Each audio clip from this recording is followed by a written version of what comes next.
আসসালামু আলাইকুম। আজকে আমাদের টপিক হলো রেকটাম।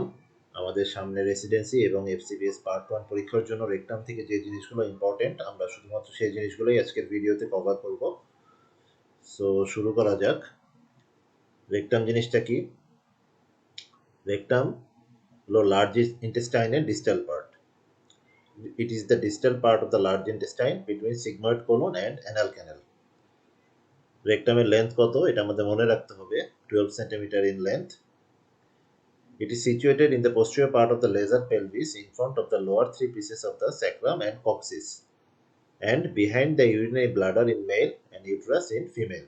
তাহলে এখান থেকে আমরা বুঝতে পারছি রেকটামের সামনে আমাদের মেইলের ক্ষেত্রে ইউরিনারি ব্লাডার থাকবে আর ফিমেলের ক্ষেত্রে থাকবে ইউটেরাস, আর রেকটামের পিছনে থাকবে lower three pieces of the sacrum and coccyx.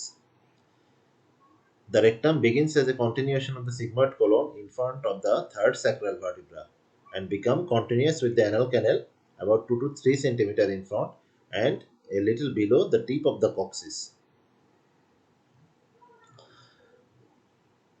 Rectum থেকে আমাদের একটা জিনিস মনে রাখতে হবে, আমাদের রেকটামটা পেলভিক ডায়াফ্রামের উপরে থাকবে এবং পেলভিক ডায়াফ্রামের নিচে থাকবে হলো অ্যানাল ক্যানাল. এখানে দেখা যাচ্ছে rectum ends at the apex of the prostate in case of female. তো এটা যদি আমাদের অ্যাপেক্স অফ দ্য প্রোস্টেট হয়, এটা আমাদের প্রোস্টেট, এটা আমাদের অ্যাপেক্স, এটা আমাদের রেকটাম. তো রেকটামটা শেষ হচ্ছে হলো আমাদের অ্যাপেক্স অফ দ্য প্রোস্টেটে এবং তারপর থেকে শুরু হচ্ছে অ্যানাল ক্যানাল. আর এখানেই আমাদের পেলভিক ডায়াফ্রাম থাকবে আর levator ani puborectalis part of the levator ani muscle থাকবে. তাহলে আমাদের যে জিনিসটা মনে রাখতে হবে, পেলভিক ডায়াফ্রামের উপরে আমাদের থাকবে রেকটাম এবং ডায়াফ্রামের নিচে থাকবে আমাদের anal canal.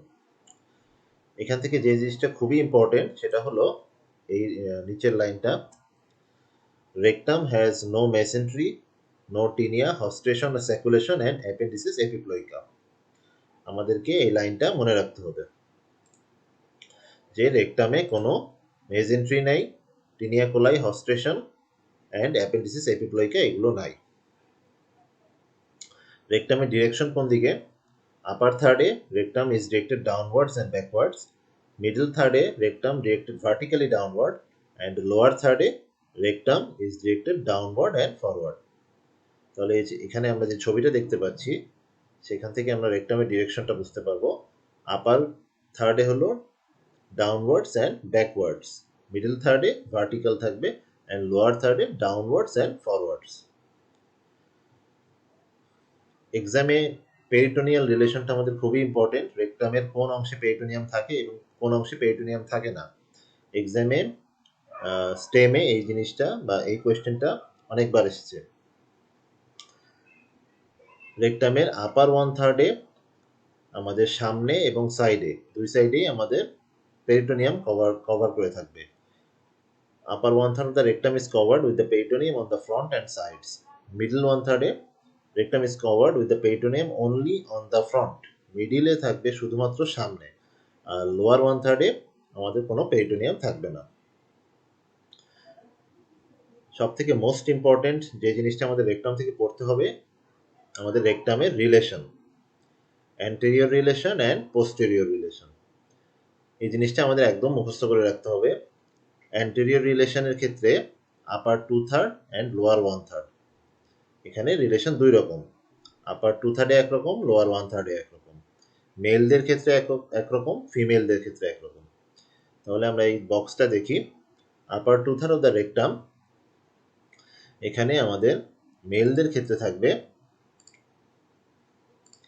rectovesical pouch and coils of the small intestine and sigmoid colon. Upper two third rectovesical pouch থাকবে and coils of small intestine and sigmoid colon. ফিমেলদের ক্ষেত্রে rectouterine pouch and coils of small intestine and sigmoid colon. তাহলে মেলদের ক্ষেত্রে আমরা পাবো rectovesical pouch, ফিমেলদের ক্ষেত্রে rectouterine pouch. Lower one থার্ডে আমরা কি পাবো? মেলদের ক্ষেত্রে আমরা পাবো base of the urinary bladder, ureter, terminal vesicle, ampulla of the vas deferens and prostate. আর ফিমেলদের ক্ষেত্রে পাবো ভ্যাজানাল লোয়ার পার্ট.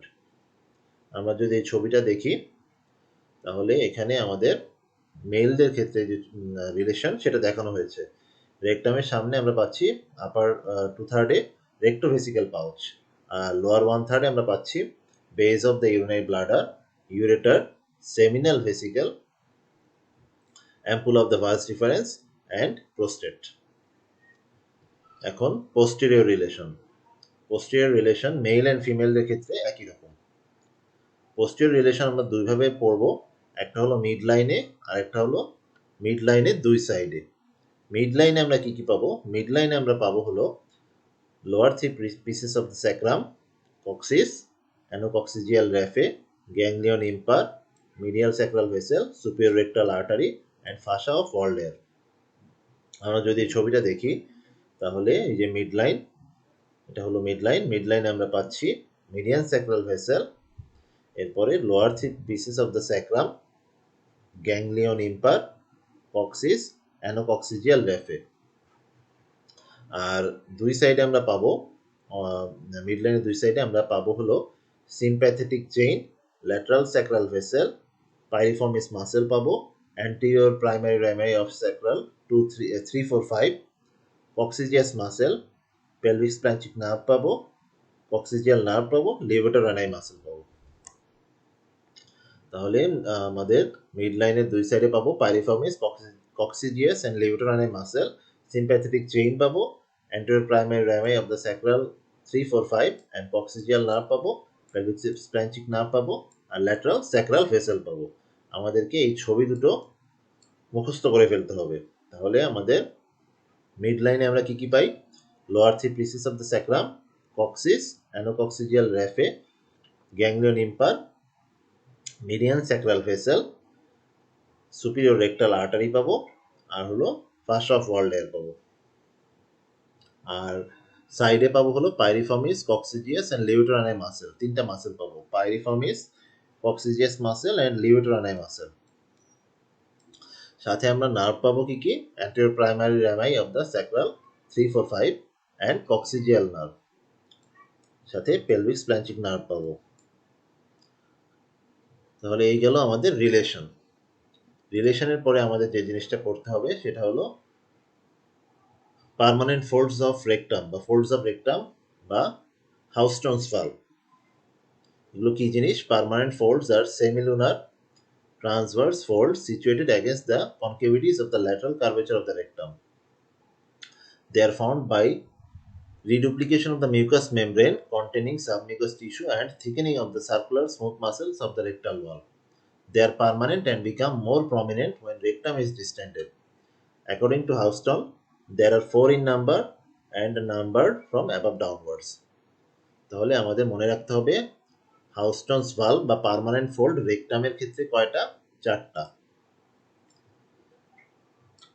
আরেকটা জিনিস আমাদেরকে মনে রাখতে হবে, আমরা স্মল ইন্টেস্টাইনেও কিছু পার্মানেন্ট ফোল্ড পড়ে এসেছি, তার সাথে আমাদের রেকটামের যে পার্মানেন্ট ফোল্ড এখানে একটা ডিফারেন্স আছে। আমাদের স্মল ইন্টেস্টাইনের পার্মানেন্ট ফোল্ডগুলো শুধুমাত্র মিউকাস দিয়ে তৈরি, মিউকাস মেমব্রেন দিয়ে তৈরি। আর আমাদের যে রেকটামের পার্মানেন্ট ফোল্ডগুলো আছে এখানে মিউকাস লেয়ার, সাবমিউকাস লেয়ার এবং স্মুথ মাসেল থাকবে। এটাই হলো আমাদের পার্মানেন্ট ফোল্ডগুলোর ডিফারেন্স। তো 4টার মধ্যে আমাদের যে জিনিসটা সব থেকে ইম্পর্টেন্ট সেটা হলো থার্ড ভালভ বা ফোল্ড, যেটা সেটা হলো largest, most constant and most important. It projects from the anterior and right wall of the rectum along the concavity of the medial lateral curvature. It lies at the level of upper end of the ampulla. At the level of middle valve, peritoneum is reflected off the rectum and forms the floor of the rectovesical or rectouterine pouch. এই ছবিটা যদি আমরা দেখি, এখানে আমরা 4টা fold দেখছি, first, second, third and fourth. First আর থার্ড যে ফোল্ড দুটা, এই দুটা আসবে হলো রাইট সাইড থেকে, সেকেন্ড অ্যান্ড ফোর্থ এগুলো লেফট সাইড থেকে আসবে। রেকটাম থেকে আমাদের আর যে জিনিসটা মনে রাখতে হবে বা পড়তে হবে সেটা হলো arterial supply, venous drainage, lymphatic drainage and nerve supply. এই জিনিসগুলো আমরা মুখস্থ করে ফেলবো। আর্টারি সাপ্লাই হলো সুপিরিয়র রেক্টাল আর্টারি, এটাই হলো chief artery of the rectum. Superior rectal artery কার continuation? Inferior mesenteric artery. Middle rectal artery এটা each is the branch from the anterior division of the internal iliac artery. Inferior rectal artery internal pudendal artery থেকে আসছে, আর median sacral artery এটা হলো abdominal aorta branch। তাহলে superior rectal artery আসছে হলো inferior mesenteric artery থেকে, middle rectal artery আসবে হলো anterior division of the internal iliac artery, inferior rectal artery internal pudendal artery branch, and medial sacral artery হলো abdominal aorta branch। আমরা যদি ছবিটা দেখি তাহলে superior rectal artery এটা কার ব্রাঞ্চ বা continuation, inferior mesenteric artery, middle rectal artery internal iliac artery থেকে আসছে, inferior rectal artery internal pudendal artery থেকে আসবে, আর মিডিয়ান স্যাক্রাল আর্টারি যেটা সেটা অ্যাবডোমিনাল অ্যাওর্টা থেকে আসবে। ভেনাস ড্রেনেজ কি? Superior rectal vein, middle rectal vein, inferior rectal vein. এখানে middle and inferior rectal vein দুটো করে থাকবে। ছবিটা দেখলেই বোঝা যাচ্ছে superior rectal vein, middle rectal vein and inferior rectal vein. Lymphatic drainage আমরা খুব অল্পভাবে সংক্ষিপ্ত আকারে মনে রাখবো। রেক্টামের আপার হাফ থেকে লিম্ফগুলো ড্রেন করবে ইনফিরিয়র মেসেন্টারিক নোডে, আর লোয়ার হাফ থেকে যাবে ইন্টারনাল আইলিয়াক নোডে। তাহলে আপার হাফ থেকে আমাদের লিম্ফগুলো কোথায় যাবে? ইনফিরিয়র মেসেন্টারিক নোড, আর লোয়ার হাফ থেকে যাবে হলো ইন্টারনাল আইলিয়াক নোড। আমাদের এক্সামের জন্য এই জিনিস দুটো মনে রাখলেই আমাদের চলবে, বেশি কিছু আমরা পড়তেও যাব না, মনেও রাখতে পারবো না। নার্ভ সাপ্লাই কি? নার্ভ সাপ্লাই হলো সিম্প্যাথেটিক অ্যান্ড প্যারাসিম্প্যাথেটিক। সিম্প্যাথেটিক আসবে নাম্বার 1 অ্যান্ড নাম্বার 2 সেগমেন্ট থেকে, প্যারাসিম্প্যাথেটিক আসবে স্যাক্রাল 2, 3, 4 সেগমেন্ট থেকে। আর যেটা আমাদের পড়তে হবে রেক্টামের সাপোর্ট, এটা জাস্ট আমাদের নামগুলো মনে রাখতে হবে। সাপোর্ট কি কি আছে রেক্টামে? আমাদের pelvic diaphragm, fascia of Waldeyer, lateral ligaments of the rectum, fascia of Denonvilliers, reflection of the pelvic fascia, pelvic rectal and ischiorectal fat, and pelvic peritoneum। আমাদের এই নামগুলো জাস্ট মুখস্থ রাখতে হবে যে রেক্টামে আমাদের কি কি সাপোর্ট দেয়। তাহলে পেলভিক ডায়াফ্রাম আছে, ফাসা অফ ওয়ালডেয়ার, আর lateral ligaments of the rectum, fascia of Denonvilliers, reflection of the pelvic fascia, pelvic rectal ischiorectal fascia, and pelvic peritoneum. তো রেক্টাম থেকে আমাদের এক্সাম রিলেটেড এই জিনিসগুলো পড়লেই মোটামুটি কভার করবে। আমাদের পার্ট 1 পরীক্ষা বা রেসিডেন্সি এক্সামে আমাদের এই টপিকগুলো থেকেই আমাদের বারবার স্টেম আকারে কোয়েশ্চেন এসেছে। তো আমাদের এই জিনিসগুলো পড়লেই মোটামুটি কভার হয়ে যাবে। তবে রেক্টাম থেকে যে জিনিসটা সব থেকে বেশি ইম্পর্টেন্ট সেটা হলো রেক্টামের relation, anterior relation and posterior relation, এগুলো ইনফিনিটি স্টার। আমাদের এই জিনিসগুলো একদম ছবি দেখে মুখস্থ করে ফেলতে হবে। তো আজকের মতো এই পর্যন্তই। নেক্সট দিন আবার নতুন একটা টপিক নিয়ে আপনাদের সাথে দেখা হবে। Till then, best of luck and good by.